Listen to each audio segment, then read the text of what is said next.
রাজ্য থেকে কেন্দ্রের মন্ত্রীদের প্রতিশ্রুতির বন্যা, তবুও হাল ফেরেনি আজাদ হিন্দ বাহিনীর প্রতিষ্ঠাতার জন্মভিটের। বিশ্বকবি রবীন্দ্রনাথ ঠাকুরের সফর সঙ্গী হয়েছিলেন বিপ্লবী রাসবিহারী বসু জাপান যাওয়ার জন্য। রবি ঠাকুরের আত্মীয় PN ঠাকুরের ছদ্মবেশে পৌঁছে গিয়েছিলেন জাপানে। ইন্ডিয়ান ন্যাশনাল আর্মি বা আজাদ হিন্দ বাহিনী প্রতিষ্ঠা করে দেশ স্বাধীনতা এনে দিতে সবচেয়ে বড় ভূমিকা পালন করেছিলেন। দেশের জন্য অনেক কিছু করলেও দেশ তাকে ভুলে গেছে। অবজ্ঞায় অবহেলায় তার জন্মভূমির বসত ভিটা। রাসবিহারী বসুর জন্মস্থানে নেতা আসে, নেতা যায়, বিধায়ক আসে, বিধায়ক যায়, বিডিও আসে, বিডিও যায়, রাজ্যের মন্ত্রী আসে, মন্ত্রীও চলে যায়, এমনকি কেন্দ্রের মন্ত্রী আসে, কেন্দ্রের মন্ত্রীরাও চলে যায়। তবুও হাল ফেরেনি আজাদ হিন্দ বাহিনীর প্রতিষ্ঠাতা বীর বিপ্লবী রাসবিহারী বসুর পূর্ব বর্ধমান জেলার রায়নার সুবলদা গ্রামের বসত বাড়ির। এত বড় মাপের একজন স্বাধীনতা সংগ্রামীর বসত বাড়ি দেখলে চোখে জল আসবে। কতটা অবজ্ঞা আর অবহেলা করলে এরকম পরিস্থিতি হয়। দেশের 1 নম্বর স্বাধীনতা সংগ্রামী হিসেবে প্রতিষ্ঠিত এশিয়ার মুক্ত সূর্য রাসবিহারী বসুর বসত বাড়িতে একটি পায়খানা ঘর ছাড়া কিছুই নেই। নেতা, মন্ত্রী, প্রশাসনিক আধিকারিকরা আসেন আর প্রতিশ্রুতির বন্যা বইয়ে দিয়ে যান। প্রতিশ্রুতি স্বরূপ বলেন, মিউজিয়াম বানাবেন, বড় বিল্ডিং করে বিপ্লবীকে সম্মান জানানো হবে, ইতিহাস মেলা করে পরবর্তী প্রজন্মকে জানানো হবে বিপ্লবীর কাজকর্ম। কাজ হয় না কিছুই, শুধু চলে প্রতিশ্রুতি। বিপ্লবীর বসত ভিটা যাওয়ার দুদিকে রাস্তা সম্পূর্ণভাবে ব্লক করে দেওয়া হয়েছে। একদিকে ধান মেলে রাস্তাকে বন্ধ রাখা হয়েছে, অন্যদিকে গরু ছাগল বেঁধে সে রাস্তায় যাতায়াত করার উপায় থাকে না।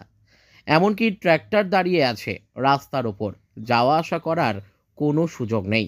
অন্য রাস্তা ঘুরে আসতে হয়। বলার কেউ নেই, কথা শোনার কেউ নেই। বিপ্লবীর জন্মভিটে গরু ছাগল বাঁধার এবং ঘুঁটে দেওয়ার একটা সুন্দর জায়গা করেছেন এলাকার কিছু বাসিন্দারা। 1888 সালে 25শে মে রাসবিহারী বসু রায়নার সুবলদাহ গ্রামে জন্মগ্রহণ করেন।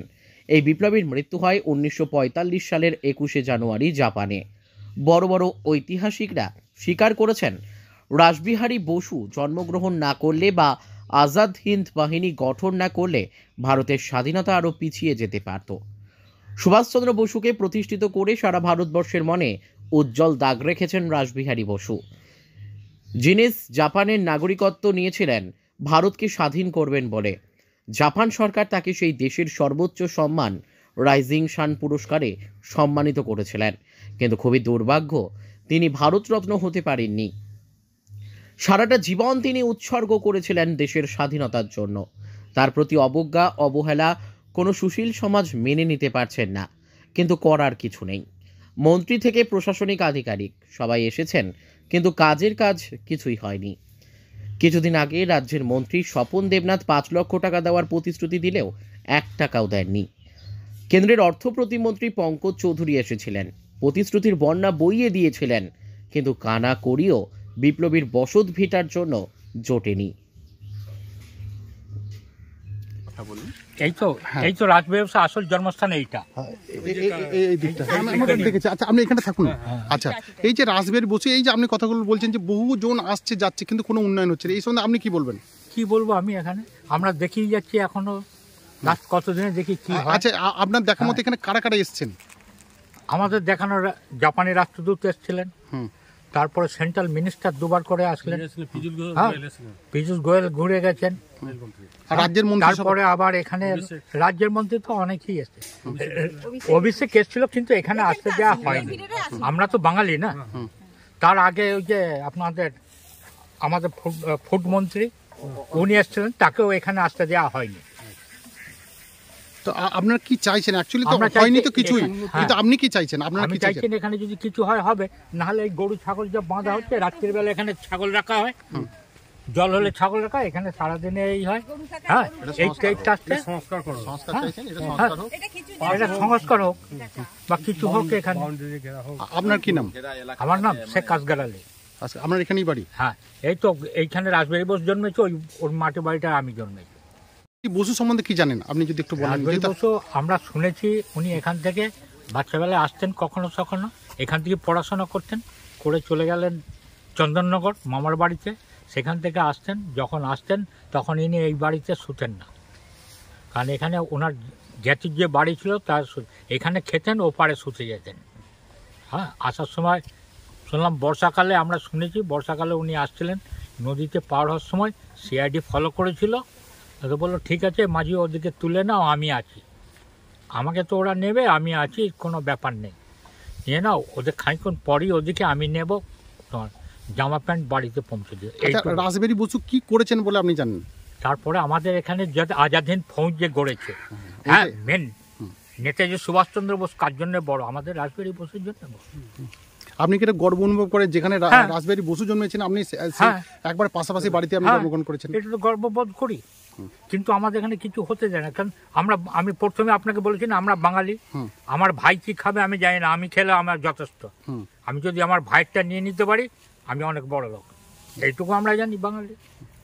আপনারা অ্যাকচুয়ালি কি চাইছেন, কি হলে ভালো হয়? এখানকার যদি উন্নতি হতো তাতে আমি ভালো হতো, কিছু একটা হোক, তার জন্য পর্যটক হোক, সবাই তো আসছে, পর্যটক হবে এখান থেকে। যেমন আমাদের বিডিও মশাই কোথায় লেখাপড়া শিখেছিলেন আমি জানি না, এই পুরো বাউন্ডারি বোস কাস্টে যখন লিখে দেওয়া হলো, বাথরুম কেউ ঘরের মাঝখানে কেউ বাথরুমটা করে, কোনো একটা ভিডিওর কাজ। কোন ভিডিও করেছিলেন এটা? আমি নাম জানি না। উনি এসেছিলেন যখন জাপানি রাষ্ট্রদূত এসেছিলেন, তখন উনি এসেছিলেন, তখন আমি তার ঘাড়ে হাত দিয়েছিলাম। বলে আমাকে মেজবাবু না বড়বাবু ছিলেন, আমার হাত দিয়ে বলছে আপনি কাকে বলছেন জানেন? আপনি set up, you set up, আপনি আমার এখানে হাত দিলেন কেন?